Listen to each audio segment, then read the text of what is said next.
Sebab tu orang tua dulu Fatihah dia ajar. Fatihah ayuh ajar ataupun mu ajar.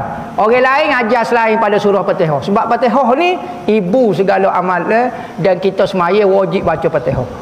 Berarti setiap kali ayuh mu anak kita semaya tu, cucu kita semaya yang ajar Fatihah pula boleh pahala kita. Surah lain mungkin baca, mungkin tak baca. Sebab tu orang tua dulu Fatihah saya ajar. Fatihah betul dengan ayuh, betul dengan mu. Orang lain surah lain bismillah, orang lain tak apa.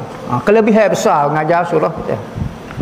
Biasa standard perempuan tu Tuhan bagi tugas dah. Dalam keluarga ibu dia ada tugas dia, ayah ada tugas dia, tak boleh campur. Sekalipun tugas ni nampak mudah, tetapi tugas ibu ayah tak boleh buat, payah bagi ayah. Begitu juga tugas ayah, sekalipun nampak mudah ibu tak boleh buat. Memang tugas dia sesuai dengan keadaan dia seorang perempuan dan seorang laki-laki. Nyusu cara ke rumah Allah. Orang rumah kita 10 orang anak misalnya. Boleh dulu, tak ada masalah bro. Kita klik nasi pun ada, kemah molek dalam tu duduk saji. Sehari kita duduk dengan anak kita 10 orang. Tu tengok, peti gila. Peti sejuk tu gila, tak tahu mana. Bukan kata nasi molek duduk dalam saji, peti pun tak tahu duduk mana tu. Siapa tu sedok kira pemper pas atas kepala, ingat serban. Nampak besar molek apa pakai pemper dah atas kepala. Sehari baru duduk dengan 10 orang anak. Maka kata-kata anak, kata-kata sebut ibu boleh cara 10 anak tak boleh cara ibu. Memang lagu tu. Tu buat heran sungguh hamba. Ya orang Tino ni, sebab tu orang Tino tu memang tugas dia. Jarang kecuali orang hak jenis tak sabar baru dia berubah tak jadi sifat. Baking tu biasa yang mak tu memang.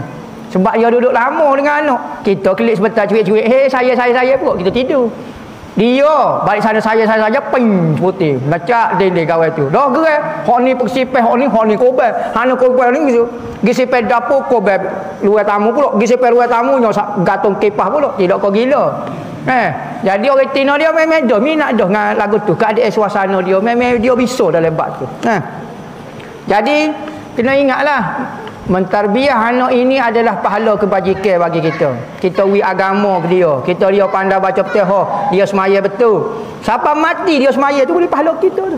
Kita mati dah pun. Lepas tu dia kenal agama, dia kenal Tuhan dia, kita kenal nabi dia. Gapo dia beriman dengan malaikat. Dia tahu orang Islam dia kena semaya, kena gapo dia. Jadi juru dengan sebab ajaran kita. Siapa mati dia buat boleh pahala kita. Seorang, 10 orang. Pas ilmu dia ni, dia ajar kepada anak dia, cucu kita pula. Ni ayah aku terima, ni abah terima Fatihah dengan atuk ni. Siratal labin. Salah pun tok ajar lagu tu pernah. Jadi kena ajar betul sebab tu orang tua dulu Fatihah dia ajar. Fatihah ayuh ajar ataupun mu ajar.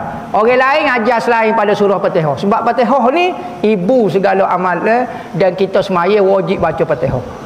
Berarti setiap kali ayuh mu anak kita semaya tu, cucu kita semaya yang ajar Fatihah pula boleh pahala kita. Surah lain mungkin baca, mungkin tak baca. Sebab tu orang tua dulu Fatihah saya ajar. Fatihah betul dengan ayuh, betul dengan mu. Orang lain surah lain bismillah, orang lain tak apa. Kelebihan besar mengajar surah Fatihah. Jadi lagu itulah mentarbiah anak itu adalah pahala. Kalau dia tak berjaya pun, dia tak jadi orang baik, kita dapat pahala yang besar kerana mengajar manusia sekalipun dia anak kita untuk kebaikan. Ajar anak orang lain boleh pahala dah, ajar anak kita lagi-lagi lah boleh pahala.